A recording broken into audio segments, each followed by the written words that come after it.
You're talking about motivation. That's it. And that's what I'm going to be talking about is motivation. West Texas rancher had a coming out party for his daughter. Now, this was one of those real rich Texans. I mean, thousands of acres of land, tens of thousands of head of cattle, dozens of producing oil wells. I mean, a great big house and an Olympic-sized swimming pool. Now, this coming out party for his daughter, us salespeople refer to that as group prospecting. I mean, he wanted to have a look of all of the fine young men in West Texas, so they came in from 100 miles away. Well, they had a marvelous occasion, and along about midnight, the host invited them out to his Olympic-sized swimming pool, which he'd had the foresight to stock with water moccasins and alligators. And he said to the young men, he said, now the first one of you young men who will jump in this pool and swim the length of it, he said, I'll give you 5,000 acres of my best land. And if you don't want the land, he said, I'll offer you $1 million in cash. And he said, if you don't want that, I will give you the hand of my beautiful daughter in marriage. Now, I don't have to tell you fellas this, but I think it's obvious that everybody knows that she is our only heir.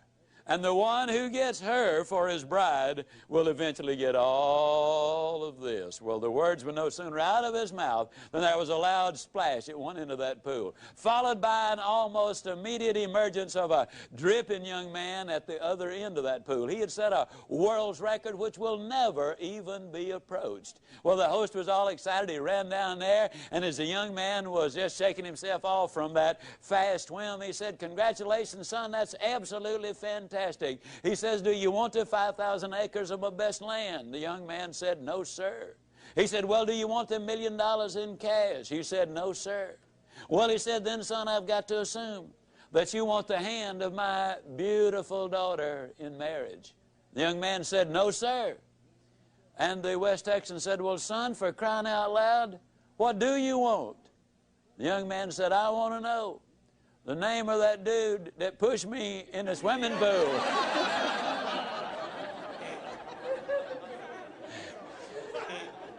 Now, I think we'll all agree that he was motivated. But I think we'll also agree that most people are confused about motivation. One of the favorite questions the media often ask me is, Mr. Ziglar, now you're going to do this 4-hour seminar. Yep, that's right. And you're going to get the people all motivated. I said, I sure hope so. That's what management brings me in for. Well, let me ask you a question, Mr. Ziglar. Where will these people be a month from now, 6 months from now? In other words, Mr. Ziglar, tell me, is motivation permanent? Well, I got to look at you folks and say, no, motivation is not permanent. But then neither is bathing. But that doesn't mean I don't approve of bathing. As a matter of fact, I strongly encourage it.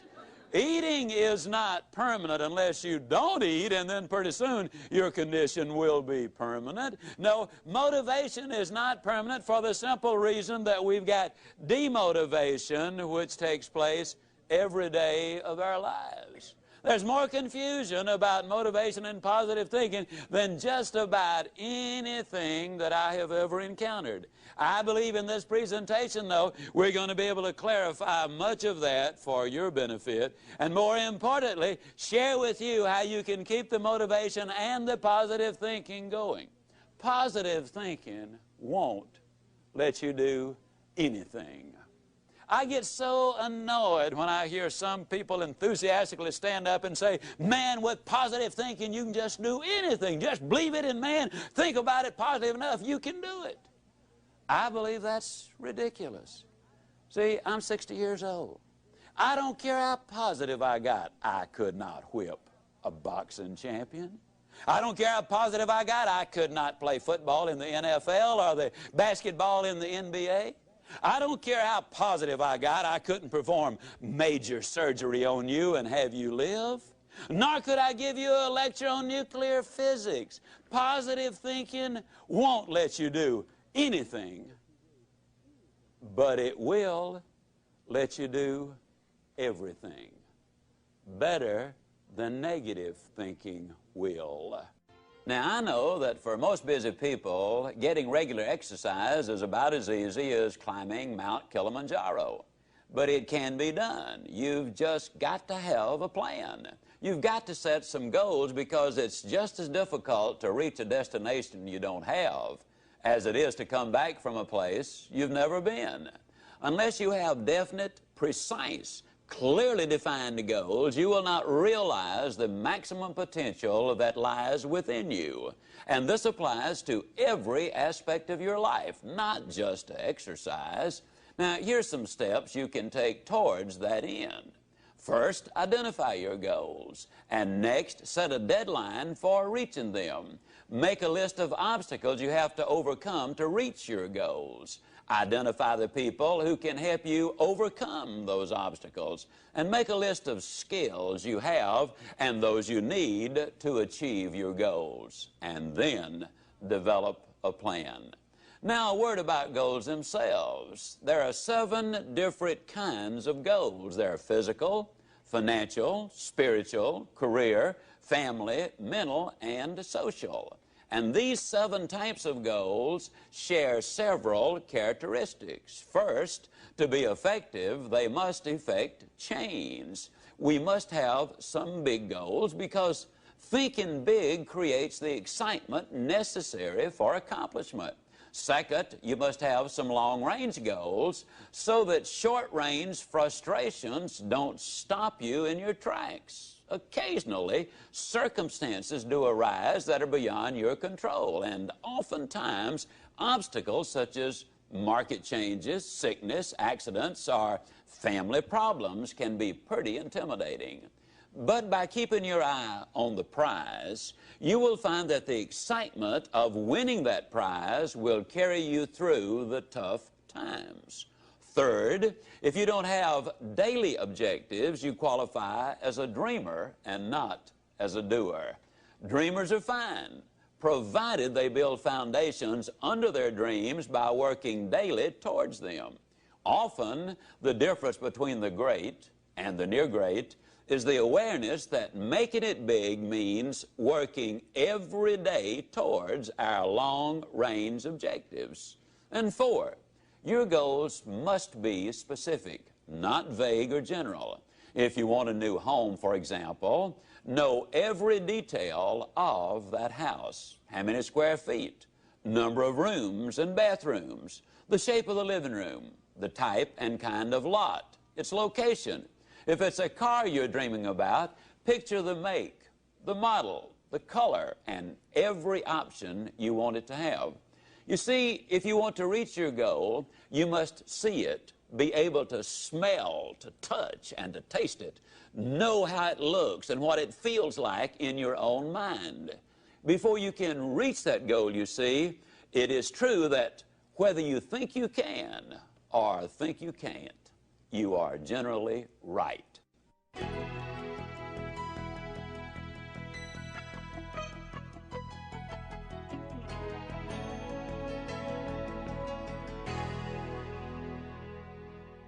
Step number 6, you need to feed your mind with the good, the clean, the pure, the powerful, and the positive. Let me ask you a question.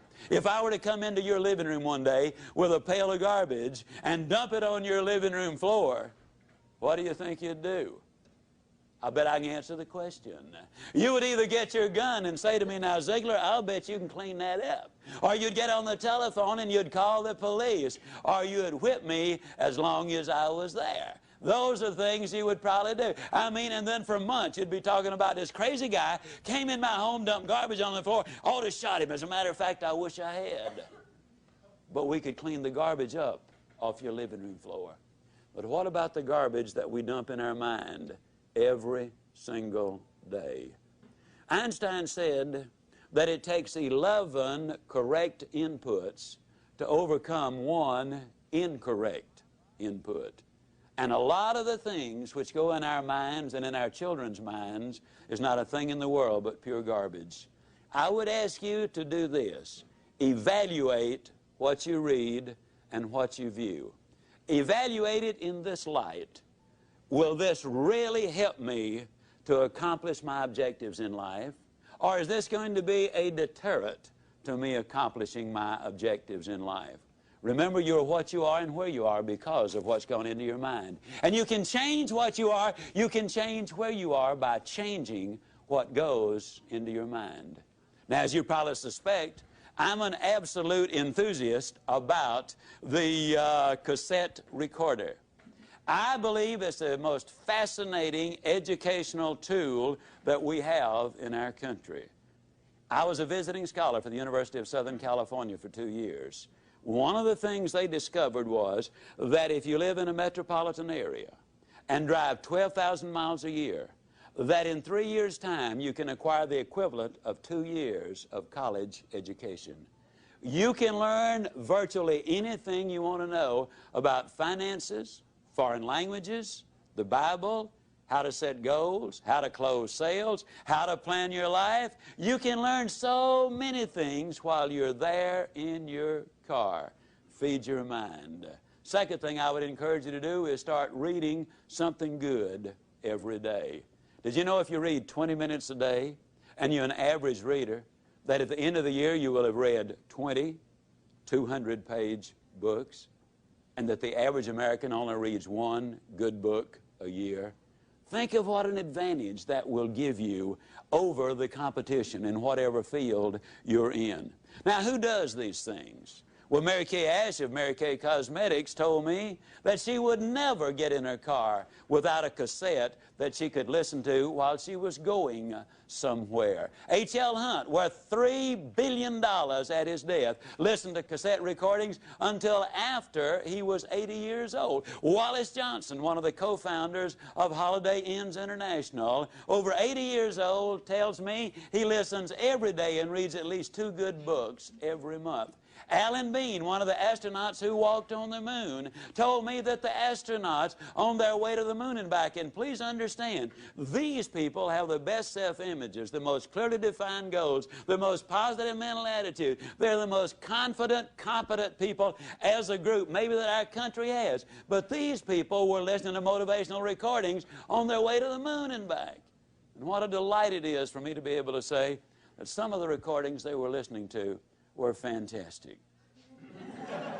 You need to feed your mind. Now, a lot of times people say, yeah, you know, when I'm down in the dumps just a little bit, I really enjoy listening because it gives me a lift. Well, I'm glad to hear that, but let me give you the most surprising news maybe you've ever heard. It's good to listen when you're down. But, folks, the ideal time to listen is when you're sky high. Let me tell you why. When you're down, sometimes you grab at straws, and sometimes you grab the wrong straw.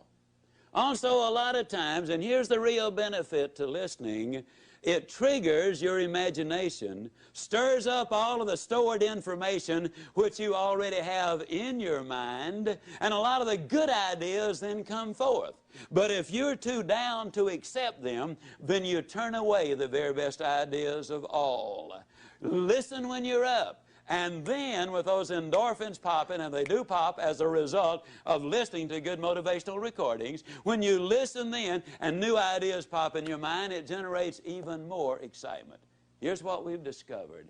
You need to listen at least 16 times to get the complete message. That's the reason I say listen to this over 16 times, because you will get all of it then. It will become a part of you. Let me say it again. You probably have been in the process of making decisions right now. As you listen, you will make those decisions. But as you listen over and over, the decision changes to commitment. And once you've made the commitment, then you will seek the training which will make the difference, because that means behavior changes. And when you change behavior, then you start developing winning habits. And that's what this is really all about. Step number 7, if you want to build a winning attitude, you need to take time, and this is probably going to surprise you based on what you've heard me say so far, but you need to take time to be quiet. You know, the average American sleeps 30 minutes too late. every day. And when that opportunity clock does sound off, they hit the floor, I mean, in a dead run. They scoot past the kiddies' room on the way to the kitchen. They bang on the door, and they say, "Get up, kids, we got to go to school." Now, I don't have to tell you again, we were late yesterday morning. Don't want it to happen again. And they scoot on back to the kitchen. They plug in the coffee maker in the toaster, and on the way back by the kids' room, they bang again. Now, what I tell you, not going to have to tell you again. They scoot in, they get dressed real fast, you know, they shave and apply their makeup, and by then the kids are up. They rustle them into the den, and they set a bowl of cereal in front of them, turn the television set on, running their mind and their body all at the same time. They gulp their breakfast down, they hop in their car, and woe be to that person who dares to pull in on them when they've got the traffic jump on them. I mean, it will be too bad for them if they do. They hustle down, they drop their kids out, they rush on down to their work, and they're busy all day, and in the evening they come home and repeat that process, and by the time they get ready for bed, after watching 3.5 hours of television, they are exhausted. You know what we need to do, folks? We need to take time to be quiet. You need to do it at least 4 or 5 times a week. A lot of people say, "Well, that guy keeps talking about time for this and time for that. I don't have time for all of these things." Let me tell you how you can create an extra 3 hours every day of your life, guaranteed. Get your TV guide out on Sunday afternoon and look at the shows that you really want to see that week. Over 70% of all of the time spent watching television, you're watching things you have no interest in watching. Let me encourage you to do this. Take a slow, lazy, drifting, absolutely meaningless walk. Just almost go to sleep on the walk. Not an exercise walk, you need to do those too, but a very quiet walk. Pick out a place in your home where you can be absolutely quiet on occasion. If you have to get up 30 minutes earlier, that's wonderful. I don't know why, but I seem to wake up earlier in the winter months than I do in the summer months. And when I get up, it's pitch dark. I have a nice little office. I go in there and I turn on the gas log. And I sit there. And every time I do that, without exception, I have the most exciting day of my life.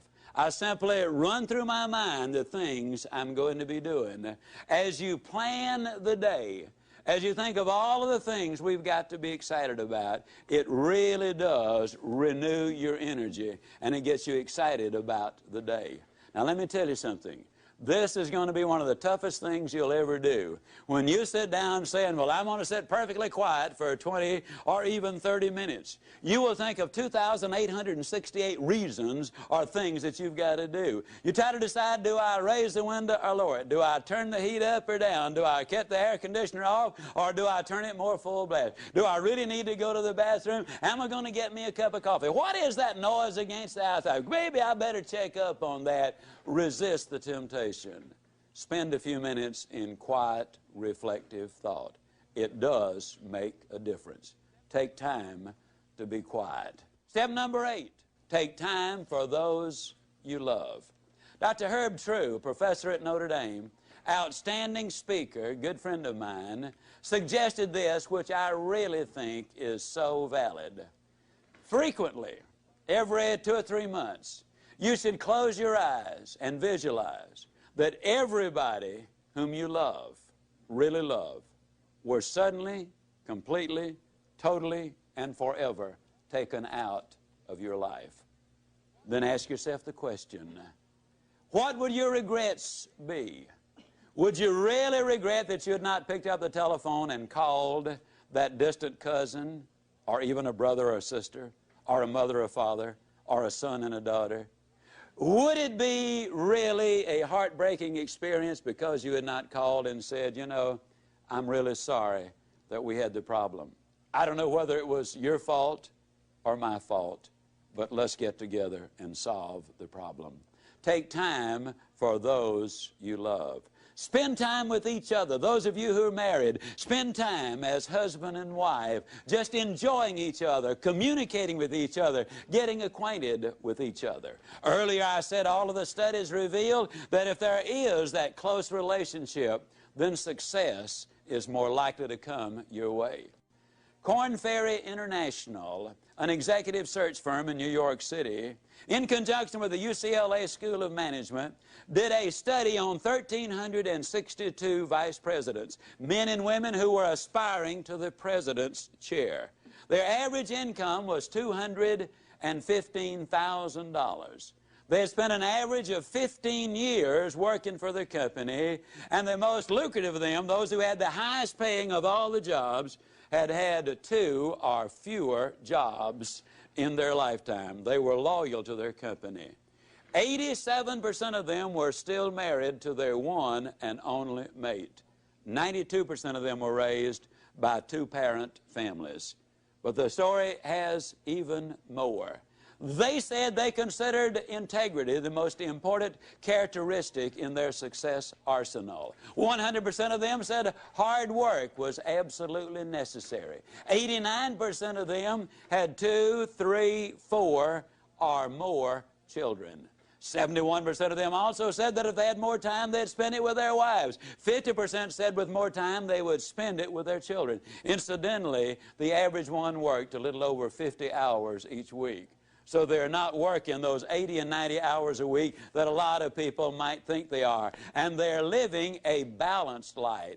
89% of them also were either Catholic, Jewish, or Protestant, and their faith apparently had some meaning to them.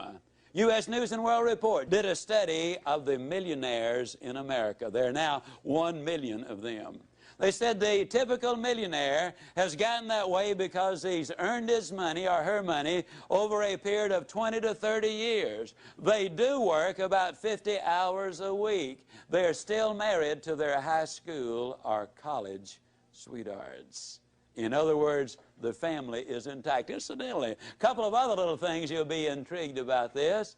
They discovered that less than 1%, and the implication was it was considerably less than 1%, of all of the millionaires in America earned their money in music, radio, television, the movies, and all athletic endeavors combined.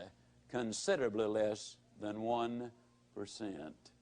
Intriguing, isn't it? Also, they discover there are far more salespeople who are millionaires than doctors. And me being a salesman, I kind of related to that one. I thought it was neat. Now, what does all of these studies really say?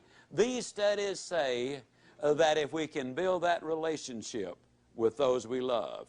Now, your family might simply be mother and daughter. It might be father and son. It might be husband and wife. It might be brother and sister. But you know who you're close to. The better you get along with the ones you love, the more likely you are to be successful in whatever else it is you do. Now, what do these steps involve? Let's do a very quick review of them. Those 8 steps, number 1, we decided we would not judge the day by the weather.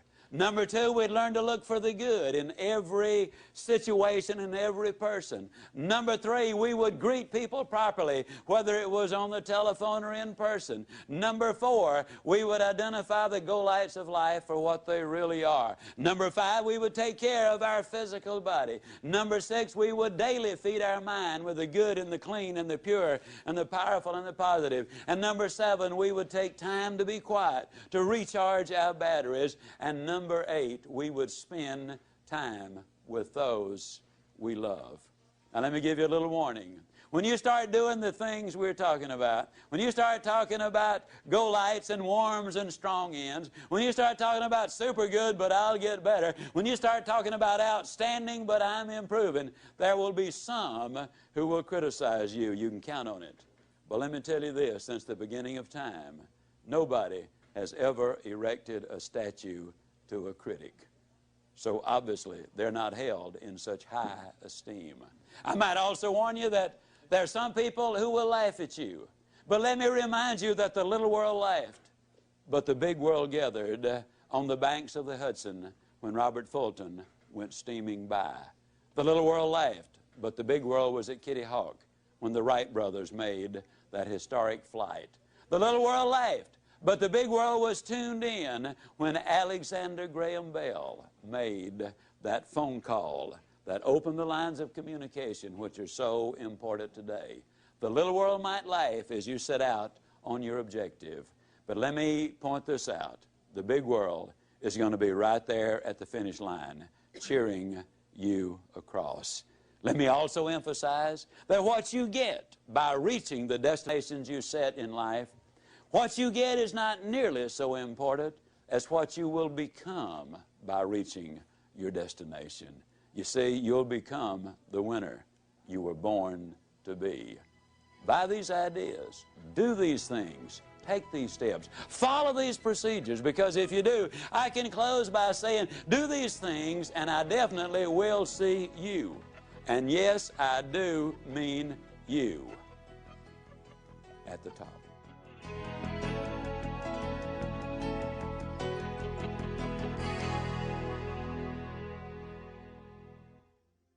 This has been a presentation of Simon & Schuster Audio. You know what positive thinking will do? Positive thinking will let you use your ability. And I'm here to tell you that is all you really need. Positive thinking won't let you do anything, but it will let you do everything better than negative thinking will. Will you buy that idea? Does that make sense to you?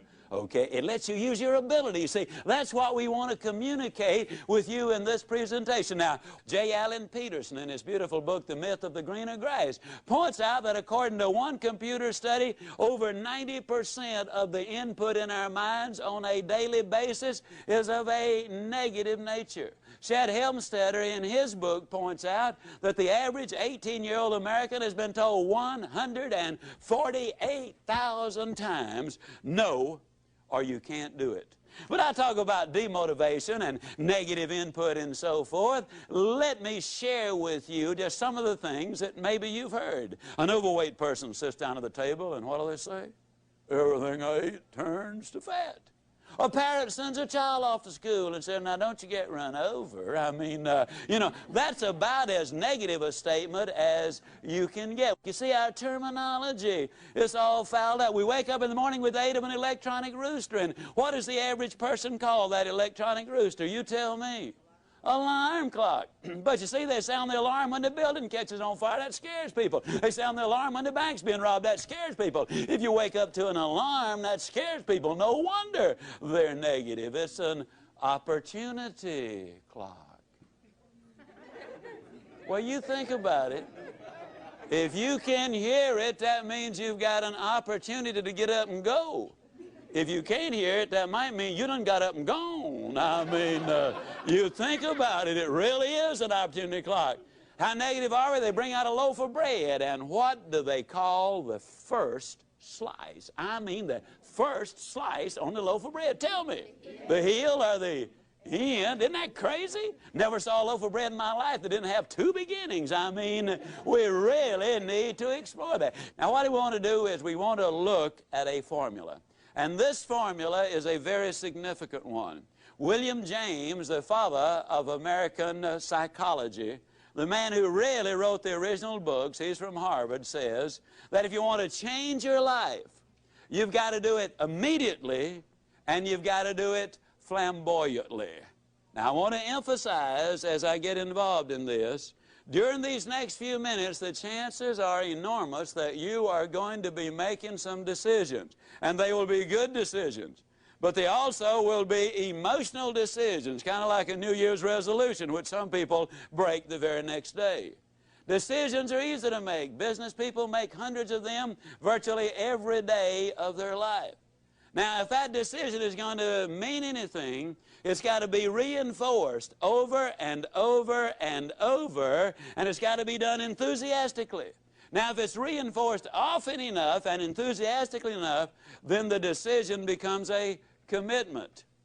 Now, once you've made a commitment to do something in your life, ladies and gentlemen, then you will seek the training. You will demand the training that will enable you to utilize and reach the commitment which you've made. Now, training is what makes behavioral changes in your life. If the training is good, that means you will develop winning habits. And ladies and gentlemen, all you've got to do is practice winning habits long enough, and you yourself will become a winner.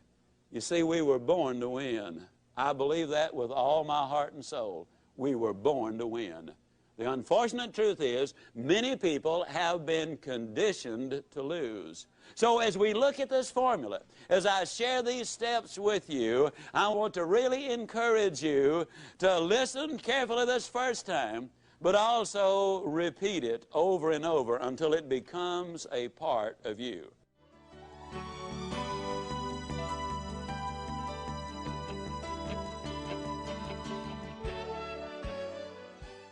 To break a bad habit, smoking, drinking, habitual lateness, being overweight, whatever, the first and most important thing you must do is decide that you really want to change. That is a decision you and only you can make.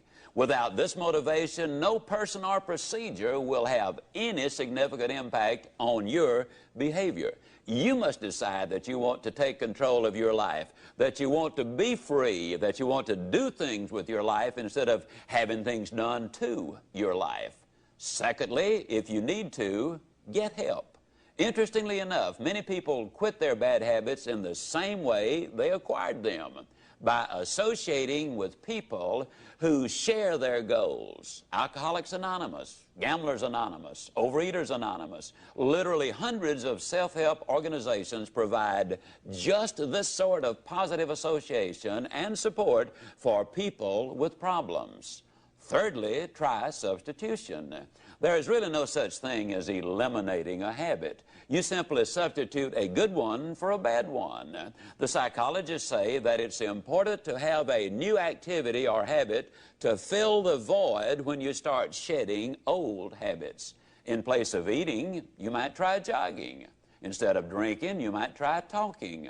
In place of smoking, substitute writing. In other words, don't be unwise in your habits, but rather aspire to maturity and wisdom and keep your mind well and emotions focused on positive ideas.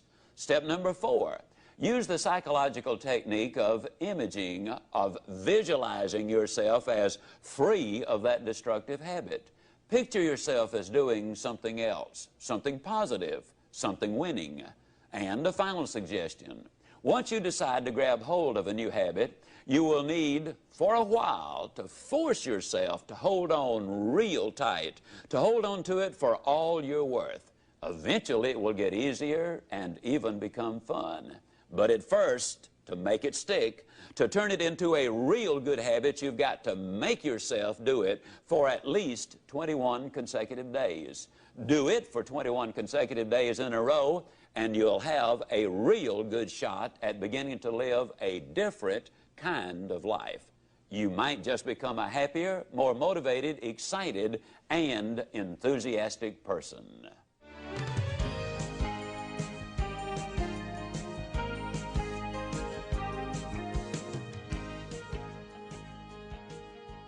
Step number 1 is never judge the day by the weather.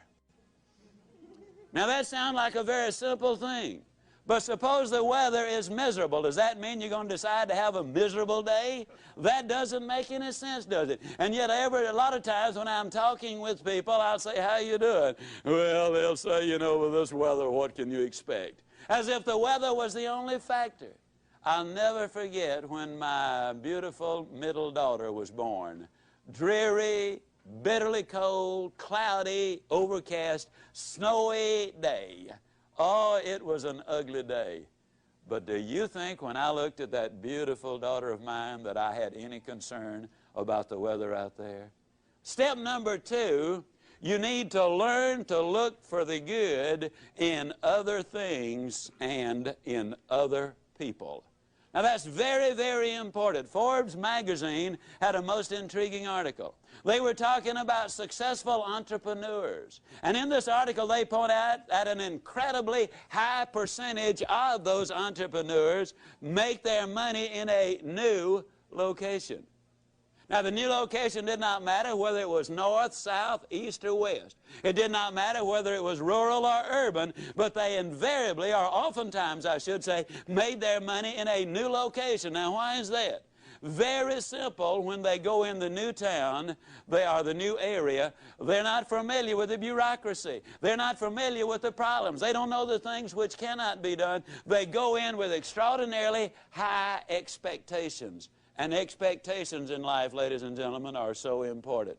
You see, you're going to find what you are looking for. We have a seminar in Dallas which people attend from all over the world. We try to get the corporations and other people to send husbands and wives together, because our research indicates that if the team functions together, they both will do better in whatever it is they do. There's one company sent in 4 couples. We have a little process whereby we separate the people into little groups, or one section of where we got about 8 or 10 people, another one where we got about 20 people, and then we have the general get-together 3 times a day. Well, in the individual groups, they do a lot of role-playing and participation. They're very busy. And every time an individual says or does anything, the other members of that other group write them a little note that says, "I like Gene Smith because." And then they use some specific observable behavior that they like about her. At the end of the 3 days, each one there will have from 1 to as many as 200 of those little slips. You're talking about motivators. People get excited about it.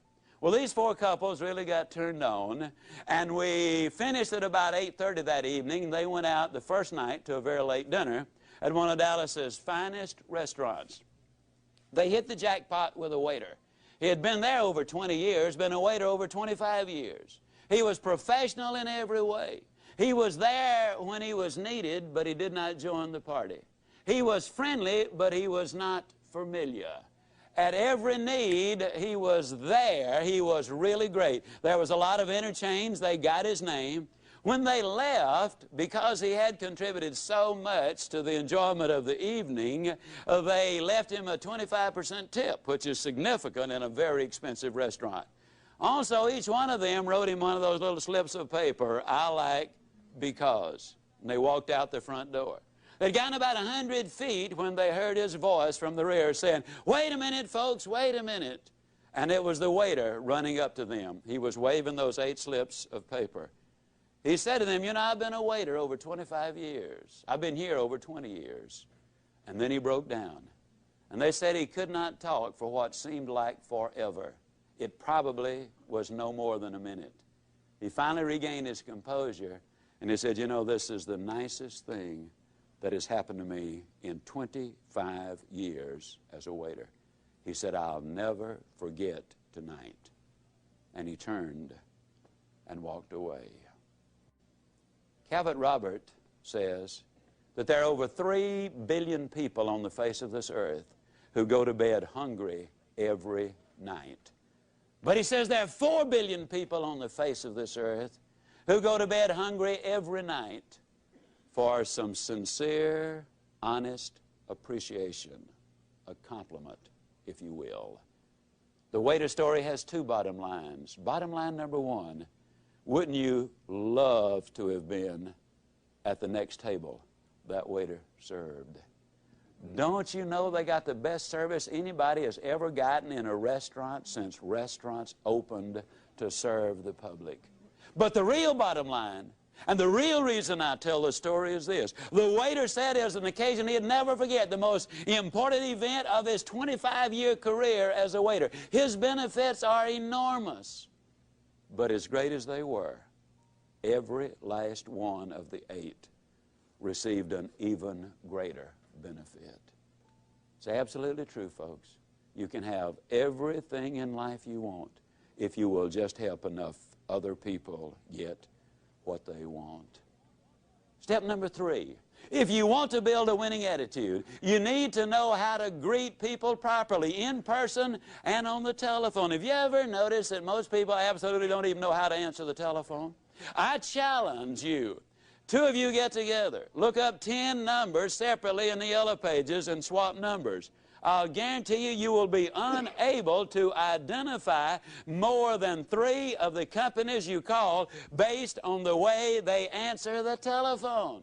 They snatch the phone off the hook as if it were an intrusion. What do you mean on this number? I wouldn't bother you. Good morning, Lord, company. And you have no more idea than a goat who you've called. When our lady answers the telephone, she says, good morning. And you know it is not a recording that you got. Then she makes a motivational speech. Not as long as the ones I make, but she makes a motivational speech. She says, it's a great day. And people often say, Ziglar, is it always a great day? It sure is, and if you don't believe it, you just try missing one of them. It's a great day. And then she identifies the name of the company.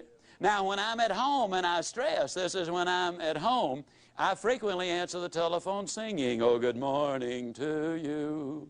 Now, I'll be the first to admit sometimes there's a long pause.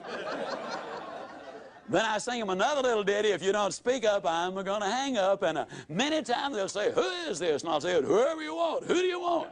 Man, you sure do feel good today. And I say, yes, many years ago I decided I was going to feel good today. Now, when you greet people personally, you ever notice how people greet each other? How you doing? Not too bad. How you doing? Fine, so far. How you doing? Good, since it's payday. How you doing? Okay, since I get off in 22 minutes. And don't you love it when one of them pulls himself up to the full height and say, well, under the circumstances. I mean, it makes you wonder what they're doing under there in the first place, doesn't it? Now, instead of that old razzmatazz, when you greet somebody, and incidentally, you need to initiate the action, I jog almost always between 5 and 8 o'clock in the evening. I love to jog that time of day. And when I jog, every time I meet somebody, I always give them the same greeting. Good morning. And in 85% of the cases, by actual count, they always respond either all the way with good morning, or they'll get part of it out. Good it's not morning, man, it's evening. I made this talk the other night in Dallas at about 8:30 in the evening. By the time we left the motel, it was 9:45. I stepped on the elevator. There was a fella on it. I said, good morning. He said, good morning. Now, what am I saying with this? I'm saying that people respond in kind. And if you want to set the tone and the pace, not only in your own life, but in your family and also in your company, this is something you can really do. Now, when somebody says to you, how you doing, instead of that old negative baloney, why don't you just tell them the truth? Get yourself a 3x5 card, and on one side write outstanding, but I'm improving. On the other side write super good, but I'll get better. And then when somebody says, how you doing, you whip out that card and you say, outstanding, but I'm improving, and I'll guarantee you, you'll never feel sillier in your life. As a matter of fact, you won't even be able to finish it. You'll be laughing on the way, and the other person will too. I will guarantee you, if you'll do this for 3 weeks, you will be shocked at what happens to you as a result of it. Greet people properly. Super good, but I'll get better, or outstanding, but I am improving. Now, a lot of times people say, well, Zig, do you ever have any interesting experiences with this kind of an approach? I said, yeah, sure do. Never will forget, several years ago, on a brutally hot day in Dallas, I had a unique one in a cafeteria. And let me qualify this by saying that when my youngest daughter was 16 years old, the only job she could get was in the cafeteria line. Now, cafeterias are very big in the Southeast and the Southwest. And I had never realized just what a terrifically tough job they have on those serving lines. When I watched my daughter, I immediately made a decision. I decided that never again would I ever go down a cafeteria line again without enthusiastically greeting every person there and giving them some word of hope and encouragement if possible. But I'll never forget that hot day. Oh, it was brutal. We went in slightly after 1, a buddy of mine and I did, and 98% of their business is done between 11:45 and 1:15. Well, there's only one other person in the line, and he was in front of us. And he apparently was from the same school I'm from, because he was saying good things to everybody. And he done good until he got to the meat department. Then he said something about the weather. Now, you got to understand, some people sweat and some people perspire. The lady cutting the roast beef was sweating. And when that fellow said something about the day, she reached up, she wiped her forehead, and she slung the dirt on the floor, and she said, yes, it has been one of those days. Now, you got to understand, she wasn't talking to me. But she's talking about the only day we got. And she's talking in my town. And I've got a reputation at stake. I cannot sit idly by and let a comment like that be made right there in Dallas, Texas, and me not have something to say about it. So I put my big nose in. I said, yes, it's absolutely magnificent, isn't it? She looked at me with the coldest, most calculating eyes that I've ever seen in my life, and she said, you have been out in the sun too long.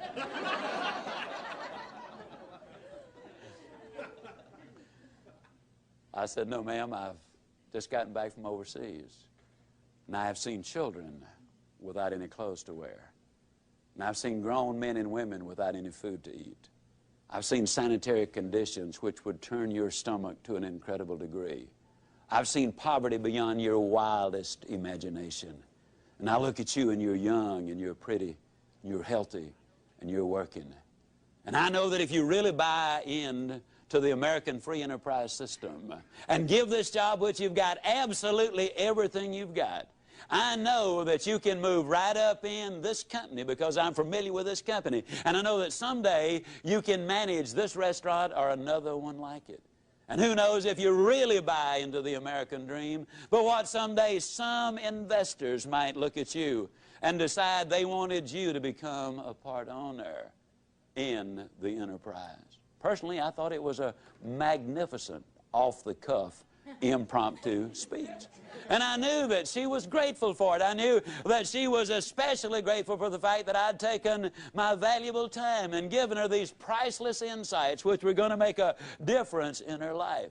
And I knew she wanted to thank me for doing it, but for fear she might have missed her cues, I decided to give her a little lead-in. I said, now you feel lots better, don't you? She looked at me with even more disgust and said, you are sick.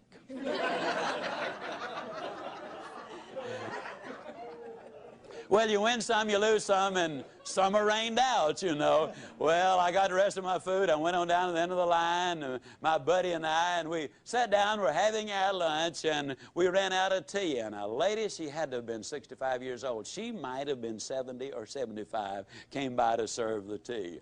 With a sparkle in her eyes like any teenager would envy, as she came up and offered the tea, I said, well, how you doing? She did a little half two-step backwards, and she said, honey, if it is any better, I'd think the deck was stacked. I said, why don't you go tell those ladies on the serving line that? She said, oh, no. She said, if I fool around with them, I'd end up being just like they are. I don't know where she learned her psychology, but she's right on the button.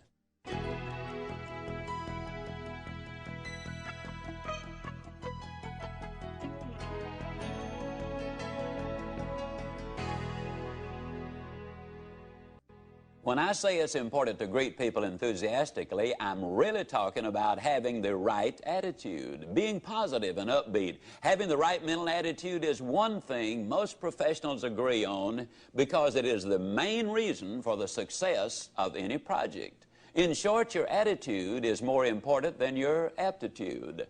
Now, here's where you come in.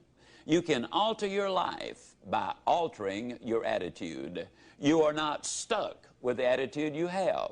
Good, bad, or indifferent, your attitude can be changed. So, how do you get up when you're down? Well, first, you recognize when you are down. Ask yourself, do I feel really down? Do I resist change? Am I negative when others are trying to be positive? Am I a put-down artist? Would I rather say no than yes? Second, understand that there are seldom, if ever, any hopeless situations.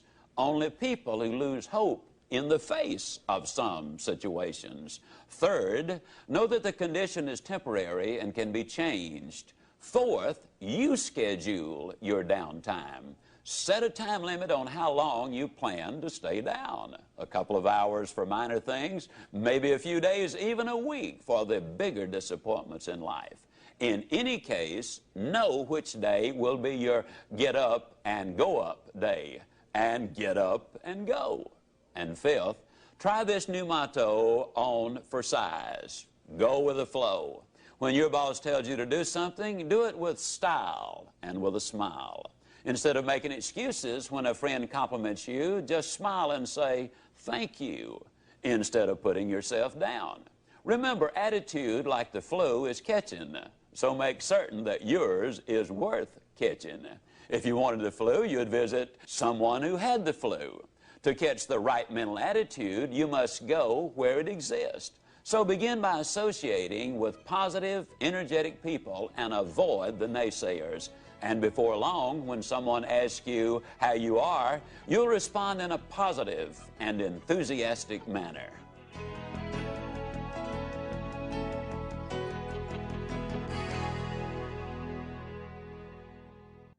Step number 4 is you need to establish some symbols. It seems that on every street corner in every city I go in, there are some symbols. Some people call them red lights, some people call them stoplights, some people call them traffic lights. And in reality, they've all misnamed them. They are go lights, ladies and gentlemen, and they're put there for the express purpose of making traffic go. The average person spends 27 hours a year in front of those lights waiting on the right color to come along. Let me ask you a question. Have you ever been sitting there waiting on the right color to come along? You're all excited, you're all enthused, you're all motivated, you're listening to your Zig Ziglar tapes. And as you sit there, you look out the side of your eye and you can't believe it. Here sits a dude over there and he's waiting on the right color to come along too. He's got a good and firm grip on that steering wheel. I mean, he doesn't want that car to go anywhere. And he's talking to that light up there, you know, and you watch him a minute, you can't believe it. He's got his foot on the accelerator. He's racing the engine to change the color of the light. How many of you have actually seen some dodo sit there racing a car motor trying to change the color of the light? Can I see your hands? Now, folks, I hate to be negative. Matter of fact, I won't be negative. I'll be like a little boy came home from school one day and said, Dad, I'm afraid I flunked that arithmetic test. His dad said, son, that's negative. Be positive. He said, Dad, I'm positive I flunked that arithmetic test. I don't care how much you race that car motor, it's not going to change the color of the light. Now, let me emphasize a point. Those of you who thought it might be a little juvenile a minute ago for you to say super good, but I'll get better, or outstanding, but I'm improving, if you think that's juvenile, what do you think it is to sit there to race a car engine trying to change the color of the light? Good friend of mine, Bernie Loftic, Winnipeg, Canada, most positive man on the face of this earth. I know he is. Bernie's so positive he's never had a cold. Every once in a while he has a warm. Bernie is so positive he won't even talk about the weekend. He calls it the strong end. And you said, now wait a minute, Ziglar. Go lights, warm, strong end. Is all of that necessary? No, you can be mediocre without it. Mediocre? Who's that dude think he's talking to? Doesn't he know that I'm president of my own company? Mediocre? Doesn't he know I'm worth over $5 million? Mediocre? Doesn't he know that I was #1 in the whole region last year and the year before? Mediocre? Doesn't he know that I've got my PhD? Well, bully for you. I still say mediocre. You see, success is not measured by how you do compared to what somebody else does. See, you might have 10 times the ability. Success is measured by how you do compared to what you could have done with the ability which you have. You see, what I'm talking about is for you to be #1. Oh, I don't believe everybody can be the biggest and the fastest and the strongest and the smartest, but I believe you are #1 when you get up in the morning and say, today, I'm going to give it my best shot. I believe you're #1 when at the end of the day you can honestly look in that mirror and say, today I gave it my best shot. That's all anybody can ask of you. And you know what? With the ability you have and the attitude you're developing, your best shot is all that is required. You'll be #1. Step number 4, establish those symbols. The next time somebody asks you how to get from here to there, Don't say, go down to the second stoplight and turn right. Instead, write yourself a little note for the first few weeks. Put it on the dash of your car. Remember, there are go lights. And then when somebody asks you for directions, you'll be ready. You say, you go down to the first go light. And you can't say go light with a straight face if your life depended on it. And you know what? You'll grin from ear to ear. The mind is an associating machine, and I'll guarantee you, you'll get results. Step number 5 to build a winning attitude. To be up 90% of the time and on when you need to be. This one begins with a question. Is there anybody here who has a thoroughbred horse worth in excess of $1 million? Okay? If you did have a thoroughbred horse worth over $1 million, would you keep him up half the night, let him drink coffee and booze and smoke cigarettes and eat junk food?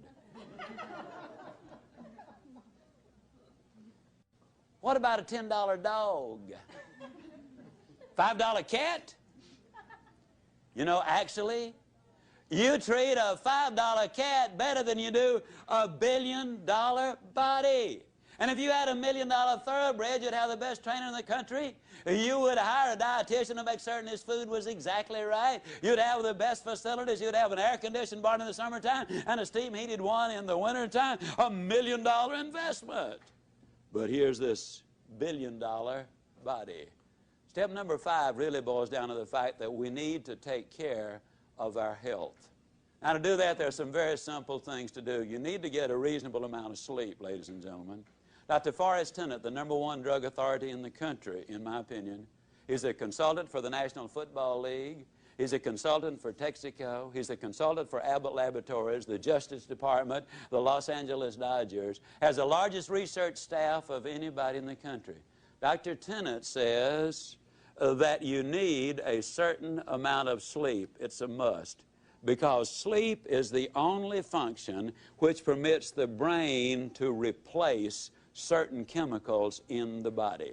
And a lot of people who have difficulty in life can be traced directly to the fact that they've upset that balance by not getting enough sleep and by putting those chemicals into their system, which destroys that. You need a certain amount of sleep. Number 2, you need to eat a well-balanced diet. Number 3, you need to get on an exercise program. I'll just point out that I got on an exercise program 15 years ago. I'm going to brag just for 1 second. In January the 5th, 1987, I went to the Cooper Clinic in Dallas for my physical. I go every 18 months. While there, I stayed on the treadmill longer than any active player in the National Football League who's been tested, and lots of them have been tested. I'm 60 years old. I have a resting heart rate of 41. I can do things today I never could have dreamed of doing when I was 25 years old. When I got on this program 15 years ago, the first day I ran a block. I'm here to tell you that a good exercise program will make a dramatic difference in your life. If you're over 30 or over 30 pounds overweight, get medical advice before you get started. Be sensible about it.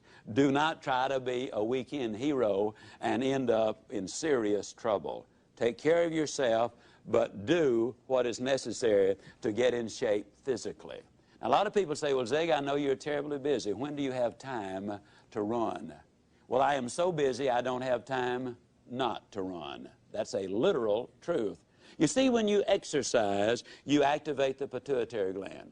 The pituitary gland floods the system with endorphins. Endorphins are over 200 times more powerful than morphine. And the result is you end up on a natural chemical high. And for the next 2 to 5 hours, you're far more productive, far more creative, far more energetic.